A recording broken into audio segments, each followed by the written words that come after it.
What is up with you boys? So I know we got some nice ambient lighting. I low-key got a flame to my left. I'm gonna show you guys what I picked up this morning. It is a woodwick candle. If you guys listen real closely, it's some ASMR. Smells absolutely amazing, by the way. It's the cinnamon chai flavor. So yeah, that's great. Basically what happened today. Today was a very successful day when it comes down to just getting tasks done in general. A few big hitters today, two of them, three really. One, to start it off with the least big hitter, I was able to sell a piece of gear today, which was my North Face, Columbia 3XL overshirt, I guess, or over hoodie, whatever, sweater, I guess, zip-up sweater. I was able to sell that today. Not a lot though. It was sold for, I believe, $8 after fees and all that, which is not bad at all. Oh, let me get a ball. Which is not bad at all. Pretty solid. Another thing that I guess happened was one of my videos did do a little well yesterday, which was a hypothetical question, and I have kind of gathered some research that it's not even research. My TikTok is getting consistent. Like, I'm averaging 20 likes per post, at minimum 300 views, and at minimum 4 comments, and like 3 shares or favorites. It's looking pretty solid. I'm not gonna lie. It's very consistent, very healthy. It's great, and I think I've hit 970 followers, or it might be 960 followers or something like that. So we're getting up there to 1,000. That's the milestone right now, and I'm looking very much forward to it. And it looks like I'm gaining about 4 followers on average per day. So it's great, it's nice. I'm loving the way TikTok's looking. Instagram, it's been consistent with networking on old friends most of the time, but I have been able to get into communication with a few people. It's not as much as a like me trying to reach out anymore. It's more of me just kind of trying to communicate on my main account. So that's cool. Number 2, I got to spend some time with my dad today, which is always fun.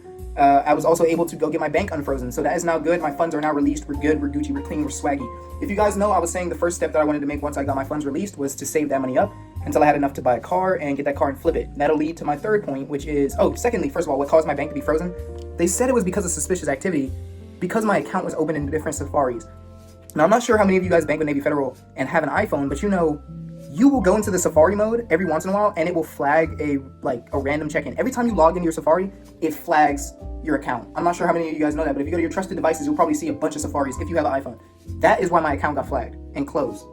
Odd reason, because it's been happening I looked back in the database, 04, 17, 2025 is when it's been happening, and that's only for this device.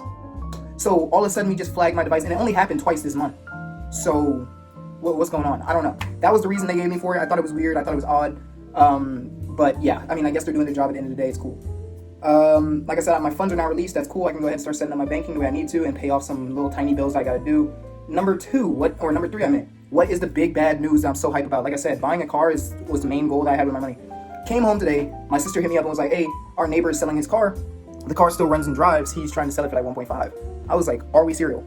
Just so happens to be the budget I'm looking for, and it's my neighbor, and I was just talking to my mom in the car saying how I wanted to buy another Nissan Altima to flip. It's a Nissan Altima, 1.5. Only problem is it's going into like this form of limp mode, but I've dealt with that before, you know what I mean? So I told him, I said, hey, I got to test it out, look at it. It's not cosmetically the best, because there's like a tiny, not even a tiny, I'll say a small dent on the side of the car in the rear side. That is like, it bends in the car and there's like some scratches and stuff like that, and it looks decently bad. It looks like somebody kind of like punched it or hit it with a sledgehammer as hard as they could for a little bit, and it like dented and slimed it in, and it left some like rust scratch marks, but it's completely fine. It's only cosmetic and it's only in that one spot. And the interior is a little dirty, but that can always be cleaned. The engine's a little dirty, that can always be cleaned.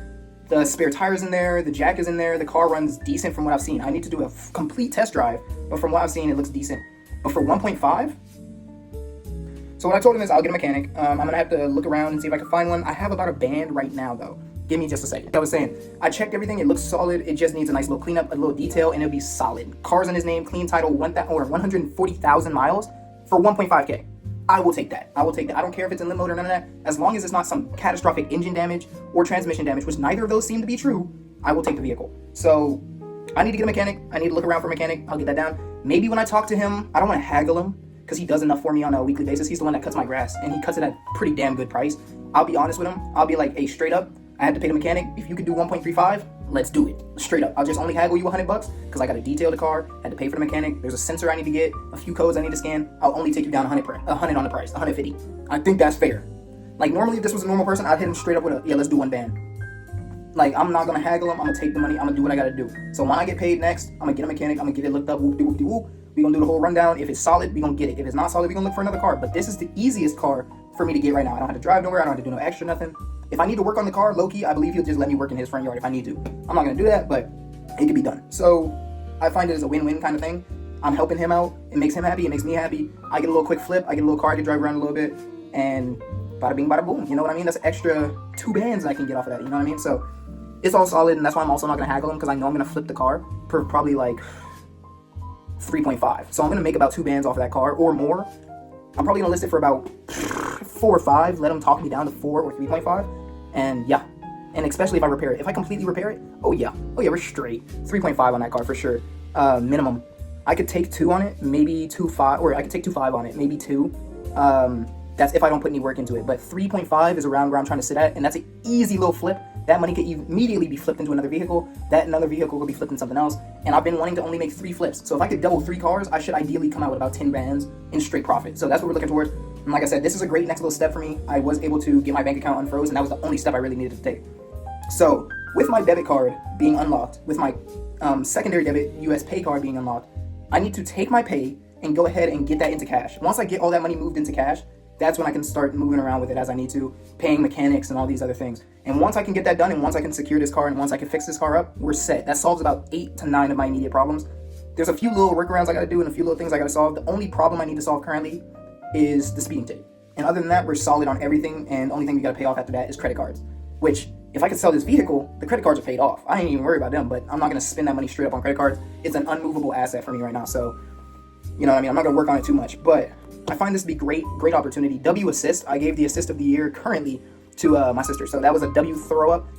She wanted the car originally, but it has so many problems, and it's one of those things that I don't really know what it is too much, to where I'm like, I don't think you should take the risk. I'll take the risk because I'm a mechanic, and I'm willing to take that loss. Let's say the car blows up. I'm willing to take that loss, and I would rather me negotiate with him than her have to negotiate with me through, or her have to negotiate through me with him. And I don't think it's a safe first car, you know what I mean? But for me, I've dealt with about 6 or 7 Nissan Altimas and Nissans. I think it's a pretty valid take for me to do, so I'm gonna take that risk. Like I said, if I lose a band, I won't feel no kind of way. If I told her the car was good and she loses a band, 2 bands, I'd feel like shit. I'd be like, damn, now she's out of a car and bread. So at least I'll take that hit. I don't really give a damn. She can't take that hit, so I will take that, and I will get that car. And if it's a great investment, I could get about double my money out of it. If it's a bad investment, I lose about a band. Who cares? I could still sell it for about a band. Honestly, let's say the car shits on me, I could sell those parts for about a band or 2. Once again, I'm not new around cars. I'll fuck with it a little bit, you know what I mean? Cleaning it up and getting everything nice and sorted and all the lights changed and all those little cool things after I get it mechanically sound, that's what's gonna push it to that extra money limit, and that's what I'm really banking on. So I'm gonna work with it. I'm gonna see what I can do. You know what I mean? Like I said, that's my neighbor at the end of the day. I have a really good relationship with him. I don't really think there's gonna be any problems. It should be smooth, funky, schwavy. Other than that, life has been okay. You know, now that my bank is unfroze and I don't have to worry about like paychecks and all that other stuff getting deposited, we should be solid. Matter of fact, I did tell you guys I ordered some Carhartt. Let me get that. So if you guys do remember, I was saying that I ordered some Carhartt. This is the wrong fucking jean. Yeah, if you guys do remember, I said I ordered some Carhartt online. These are a size 32 by 32. I normally wear, I think for the other pair of Carhartt that I have, it's a 34 by 32. And I wanted something a little bit more snug. I was not expecting these to be as snug as they are, or as thick as they are. These are some heavy damn jeans. So let me see if I can get some better lighting for you guys right here. Just aim this. This harsh light on my face is gonna look crazy. So you guys can see they're just some normal blue jeans. They are vintage Carhartt with the leather patch. I'll get them in the light real quick. And if you guys see the tag, I'm not sure how well you can see this. 32 by 32. I believe the year of these is 1972. So yeah, pretty old pair. Very good condition. Oh, I lied. They're 2016. Very good condition, as you can see from the light. Great leather patch. I'm not gonna lie. All straight, all solid. Inside of them have that nice little, I don't even know what you call this. I called it corduroy. I don't believe it is. I forgot what it's called, but that nice little design. Like I said, these are a heavy pair of jeans, and I know these are gonna last me a damn long time. Like I said before, they are snug around the waist, but they fit perfectly. It's weird. I think they need to be broken in, I'll be honest. Other than that, yeah, these look solid. They feel solid. They're heavy. They're nice. Like I said, I wore them. They're really tight around my ass, and I think that's just because I'm a little thick. I'm not gonna lie to you. No homo, but I am a thick nigga. Like, come on. So they really suck everything in. Pause. Bro, that was the gayest sentence I've ever said online. All right, so all right, we're not gonna talk about it too much. It run me about $32. That's a very good investment. Like I said, it's gonna last me, and especially if I lose some weight, just maybe 5 pounds or so, that'll definitely last me for the next like 2-3 years. You know what I mean? It's gonna. Those are some great pants. Carhartt don't really run out. So the khaki Carhartt that I have, those are gonna last me forever until I sell them. Those Carhartts last me forever until I sell them. I got some Levi jeans. Those are gonna last me quite a bit. Like, I'm starting to upgrade the quality of my clothing from like thrifting, and it's genuinely done me wonders. And I used to be that guy that never liked jeans and all that stuff, but now that I've gotten a little older and I've started working a little bit more, I've realized that a damn good pair of jeans will take you far. And I have 3 pairs of them hoes now, so we're not just wearing joggers anymore, we upgraded to jeans and boots. So yeah. Other than that, nothing crazy, super calm. Tomorrow I'm probably gonna go donate blood, just so I can get that $70 bonus. Not that I need it, but $70 that'll probably pay for the mechanic bill. You know, mechanic will probably cost me about $50 to have come out here and check everything out and drive it and see what's going on. So if I can get a mechanic that I do know, which I think there is one that I do know, that'd be great. So I'll probably go around 8 a.m. in the morning, see if I can get everything solved out. Like I said, donate, come home from donating, and yeah, I mean, that's about it. Yesterday, I fell asleep quite early, so I didn't get to do my laundry, so I got it completed today. My bed is spread and everything looks solid. So tomorrow I'll probably end up cleaning my room a bit. I was also looking around, and when I was messing with this candle, the first thing I was thinking of is, if I invited a hoe to my room, I mean, a woman. If I invited a woman to my room, this is the most, like, I don't get itches room I've ever seen. Like, hold on, let's take a fucking look at this. Let me slide this water under the bed, right? Let's take a look at this real quick, bro. If I invited a girl to my room, you could tell I don't get bitches. Look at this. So we got a black bed. Okay, this ain't that bad, right? We got a black bed. Where's the sheet? Oh, right here. Black bed, gray, like fuzzy sheet or whatever. That's kind of cool, I guess. 2 pillows. The pillow's got one of them great value kind of pillowcases on it. It's nothing serious, you know what I mean? Then we can look down here a little bit. Okay, that's kind of, we got water under the bed. People do that, I guess. Extension cord. I usually tuck that behind the bed. I had to spread it, so I had to undo it. 2 random Japanese magazines that aren't framed, that are kind of just sitting there, I guess. Then you come over here, and you can obviously see, don't mind the bumps right here. I'm about to go solve those in a minute. But we've got these. Where's my dresser? You know what I mean? So it's kind of like, Then we got a random gun in the corner right here, splat ball gun. And then we got a random weighted vest over there, which is, once again, like, what the fuck? We got random clothes rack. That's kind of cool, I guess. We got clothes hanging on it. All right. And let me not show y'all this damn closet, this dirty ass closet. We got all these thrifted clothes that I got to go through and take pictures for.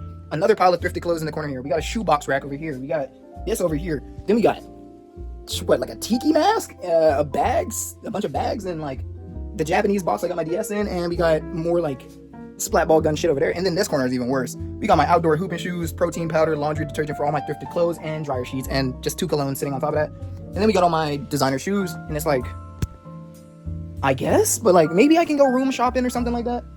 But then I'm always thinking, before I go spend a lot of money like shopping for my room, I'm just gonna sell it because I'm not planning on staying here forever. I don't want to get too comfortable, you know what I mean? So that's, like, I decorated my room for a period of time where I was like, I want to make my room look as cool as it can, but I've gotten out of that phase, and I'm kind of more just like, I want to make my room as optimal as possible. That's why I don't have a dresser. That's why I don't have a mini fridge anymore. That's why I don't have like bean bags or any of that stuff, because I'm like, when I'm in my room, I'm strictly here to work, sleep, eat, and leave. You know what I mean? And then the occasional watching of videos to get like some ideas or entertainment. So I was thinking, like, I would have no girls in this room. But the reality is, I would not have no girls in this house, regardless. That ain't happening. I'd rather go to her crib, you know what I mean? I'm not a saint. I'd rather go to her crib. If there's one thing my father taught me about women that I do remember, it's that I would never bring a woman to my house. Never let a girl know where you lay. But other than that, like I said, that's everything for today, man. I just wanted to show y'all that. But I do love you, and I will see y'all tomorrow when I post my video about what I have to do. So I'll see y'all later. I gotta go do something, but peace.